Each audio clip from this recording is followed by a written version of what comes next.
Hi, welcome to the next part of this copying Tabasco task, copying Tabasco packaging task. What I want to do now is talk a little bit about fonts, and I guess the best place to do this is to, um, I really got to fix that. I have no idea why it's locked into that, but I'm not happy with it. Um, and I don't want to create a shape anyways. I want it to have that tool. So I'm using the marquee tool to I'll grab just this part of this font. Be on the right level, Control C, Control V, Control T, and I'm going to spin this. And if I hold down Shift, it goes to right angles, and I want to move this all the way up to the top because I want to be able to see it. And then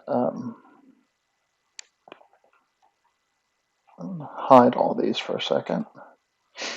And then good. Now we can just talk about Tabasco. So we've done a little bit with fonts before, right? Obviously in Photoshop and in Illustrator, if you click here, you get fonts, and we can click here and I can write, holding down Shift to get all caps, Tobasco.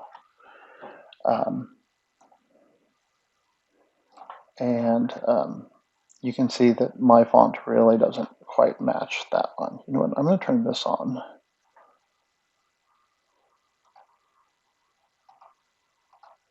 Just so I have something in the background, because I have a hard time seeing that. All right, so I go to here. Sorry, I'll lock that again. Okay, coming back up here. I could find in my fonts, and everybody will have different fonts depending on what they have on their computer.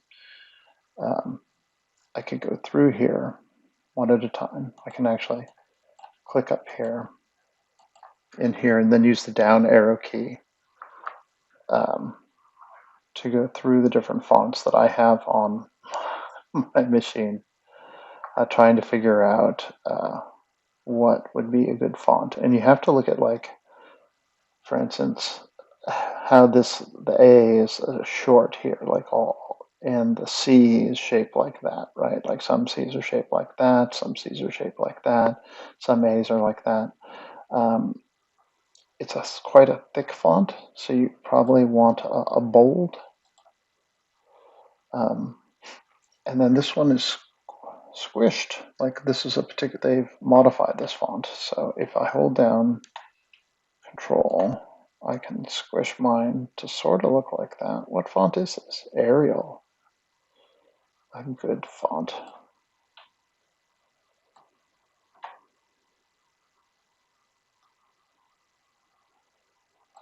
So, and we can put this over the top. Is that close? That's pretty darn close. It's a little modified of it, but it's pretty close. So then we'll need to do the fix the color. So I want to select everything there, and then using the eyedropper, click in there to get the same white that's going on. And then that leaves us with doing the stroke and the drop shadow bits. So for that, I'm going to come over here to blending options. We've used these before, and I'm going to first hit stroke, which puts a line around it, but I need this green color. So I'm going to click on the color part of stroke here and select that green color. And then I have to look, this wider bit here will be the drop shadow, but this thinner bit here is the stroke. So I think right now we're at 7. Let's try 9. I think it's a little thicker. And that's pretty good. Okay, then back into this, and I'll do drop shadow. And if I go into the drop shadow menu, I can select the color again, and we want this color. And I need to fix the opacity, so I want it 100%. I need to move in the distance. I have to reduce the spread and the size. So size is how big it goes all over, and spread is how fuzzy it is. So I want it to be not fuzzy at all. And then I can reduce the size, the distance. And I think if I move, this is direction of the shadow. So if I move this over a little bit, somewhere there.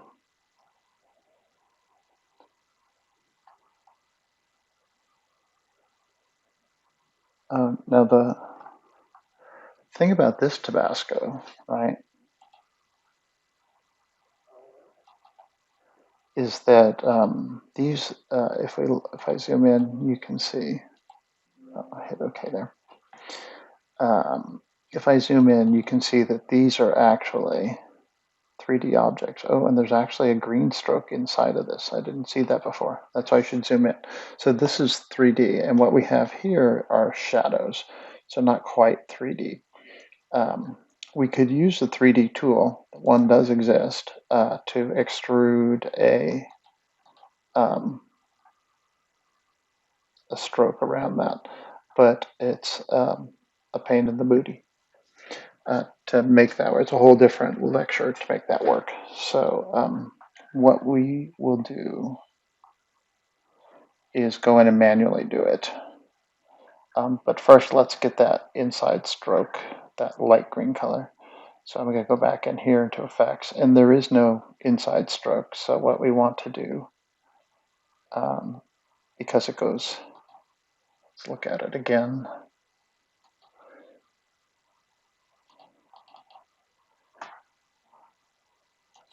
So it does, it goes, oh no, it's like a inside shadow up above. All right, so then if it were a stroke and it went all the way around, then we would have to add, we would use inside glow here.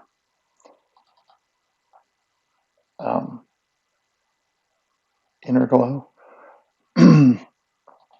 to create that. And like if I make this purple, you'll be able to see.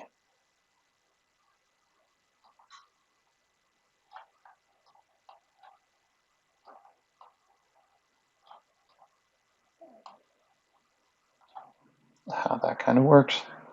And I can then just select this green color, hit OK, and zoom in, and you can see that it's put that inner stroke around it. Kind of fuzzy still. Inner glow, 100% opacity, choke, there we go. And then I can just reduce the size of this. And that gives us that inner stroke. But I think it's more of an inner shadow. So I'm going to turn off inner stroke and go inner shadow.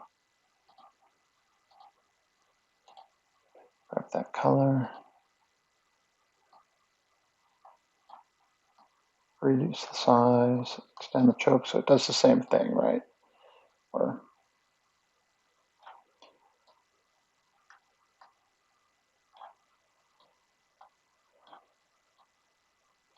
I'm trying to make it look like it's 3D a little bit.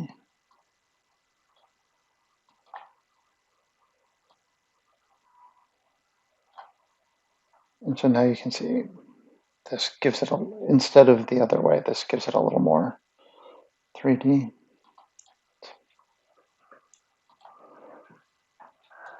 Look.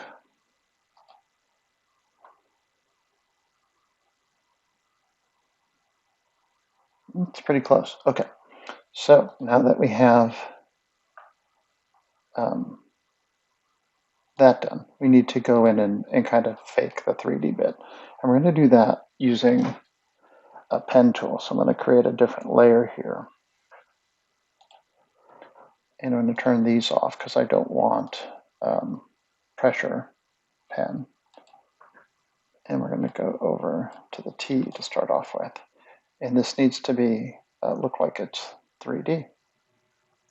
So actually, I'm going to move this layer below the text because I want to draw behind everything. And I want to select this color. And then what I'm going to do is I'm going to click here and hold down the Shift key. And oh, that's a shadow. Does it need to be on front of it? Yeah, there we go. Click, click, and it draws a straight line. So I'm going to go around, click, click. Maybe with a smaller brush. Click, click.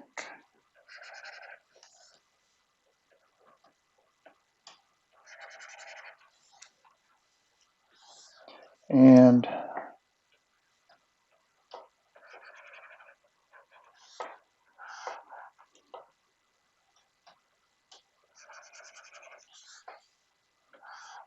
what I'm doing is just giving it like a 3D sort of backgroundy feel to it.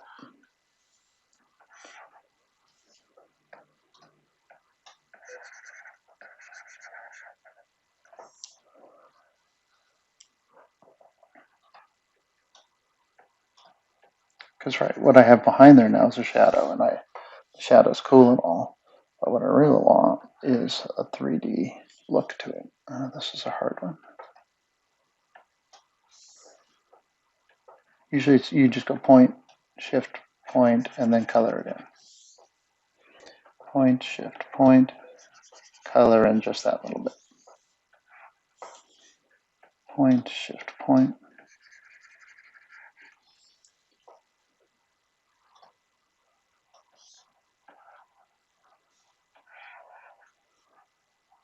Point, shift, point.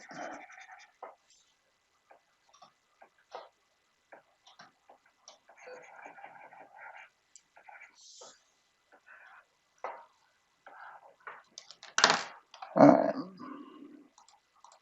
Look at the whole thing. And now we have that 3D look. And we've sort of recreated this. My kerning is horrible. And I most likely will have to see how these are spaced a little differently. I can also now turn this into a smart object.